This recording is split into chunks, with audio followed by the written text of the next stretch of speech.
Hello guys, আসসালামু আলাইকুম। আমি আজকে তোমাদের জন্য নিয়ে এসেছি খাসি দিয়ে কাচ্চি বিরিয়ানি।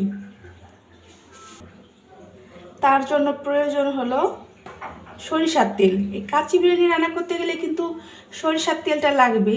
তো আমি প্রেসার কুকারে 3 পোয়া খাসির মাংসটা নিয়ে নিয়েছি। এখন আমি প্রেসার কুকারের মধ্যে তেল দিয়ে দেবো। চুলাটা ধরিয়ে দিচ্ছি।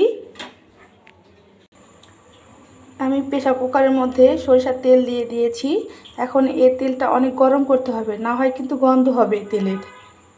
বিরিয়ানি খেতে কিন্তু সরিষার তেলটা অনেক মজা লাগে, তো আমরা কেউ জানি না। তো যে হাজির বিরিয়ানি ফরিদপুরের, এটার মধ্যে সবসময় সরিষার তেলটা দিতে হয়। দেখেন তেলটা কিন্তু অনেক গরম হয়ে গেছে। তেল থেকে একটা ধোঁয়া বের হচ্ছে। এখন আমি এর মধ্যে দিয়ে দেবো হলো পেঁয়াজ কুচি। পরিমাণ করে পেঁয়াজ কুচি দিলেই হয়ে যাবে। আমি এখন পেঁয়াজটা দিয়ে বাদামি কালার করে নেব।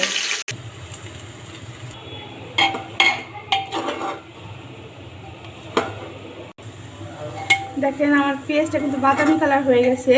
এখন আমি এর মধ্যে আদা বাটা ও রসুন বাটা অ্যাড করে দিচ্ছি।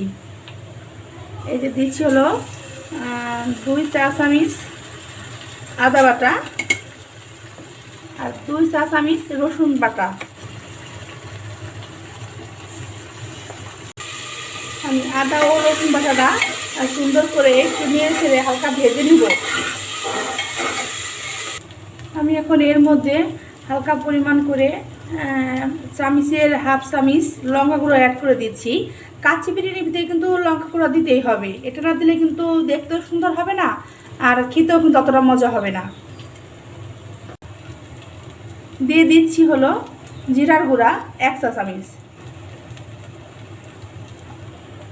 1 চা চামচ দিয়ে দিচ্ছি হলো ধনিয়া গুঁড়া। এখন দিয়ে দিচ্ছি হলো লবণ। পরিমাণ করে লবণ দিতে হবে। এখন দিয়ে দিব হলো হালকা পানি।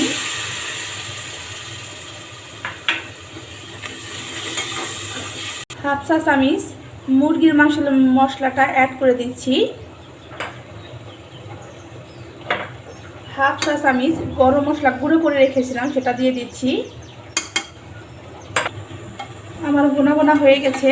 এখন আমি এর মধ্যে দিয়ে দিব সেই মাংসটা।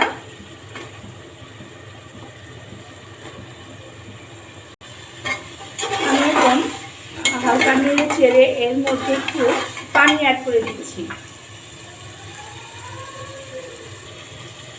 এখন আমি এর মধ্যে দিয়ে দেবো বিরিয়ানি মশলা। 1 প্যাকেটের হাফ দিলেই হয়ে যাবে। আমি 3 পোয়া মাংসের সাথে হাফ কেজি পরিমাণ চাল দেব।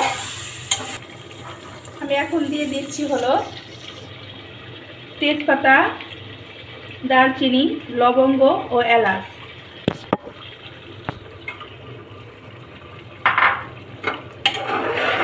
এখন দিয়ে দিচ্ছি হলো 1 কাপ পরিমাণ টক দই। দেখেন আমি যে টক দইটা দিয়ে দিয়েছি, এটা কিন্তু আমার হাতে বানানো। আমার আইডিতে থেকে দেখবেন, এটা আমার বানানো হয়ে গেছে আগেই। আমি দিয়ে দিচ্ছি হলো গোলমরিচ গুঁড়া। ওটা 4-5টা গোলমরিচ গুঁড়া করে দিলে হবে। এখন দিয়ে দিলাম হলো একটা লেবু চিপকে রেখেছিলাম, সেটা দিয়ে দিচ্ছি। আমি দিয়ে দিচ্ছি হলো চা চামচের 1 চামচ চিনি। এখন আমি দিয়ে দিচ্ছি হলো হালকা পরিমাণ গোলাপ জল, আর দিয়ে দিচ্ছি হলো কেওড়া জল। এখন দিয়ে দিচ্ছি পরিমাণ করে পানি। পানিটা দিয়ে আমি এটা ঢেকে দেব 8টা সিটি দেওয়ার জন্য। আমি ঢেকে দিয়েছি। এখন 8টা সিটি হওয়ার পরে এটা আমি খুলে দেখাচ্ছি। আমি কাচ্চি বিরিয়ানির জন্য যে হাফ কেজি চাল নিয়েছিলাম, এর জন্য আমি নিয়েছিল 2 পট চাউলের সাথে 4 পট পানি। সেখানে আমি 3 পট পানি নিয়েছি। পানিটা বলক এসে গেছে। এখন এর মধ্যে আমি দিয়ে দিয়েছি হলো অল্প পরিমাণ তেল, কারণ আমার ওইখানে সরিষার তেল অনেক দেওয়া হয়ে গেছে। এখন আমি এই যে পানিটা দিয়েছিলাম, এটার মধ্যে আমি এখন চাল দিয়ে দিচ্ছি। পানি কিন্তু বলক আসতে হবে। আমি এর মধ্যে পরিমাণ করে লবণ দিয়ে দিচ্ছি। একটা খুন্তির সাহায্যে এটা সুন্দর করে নাড়াচাড়া দিয়ে দিচ্ছি। আমি এখন এটা পোলাও হওয়া পর্যন্ত অপেক্ষা করতেছি।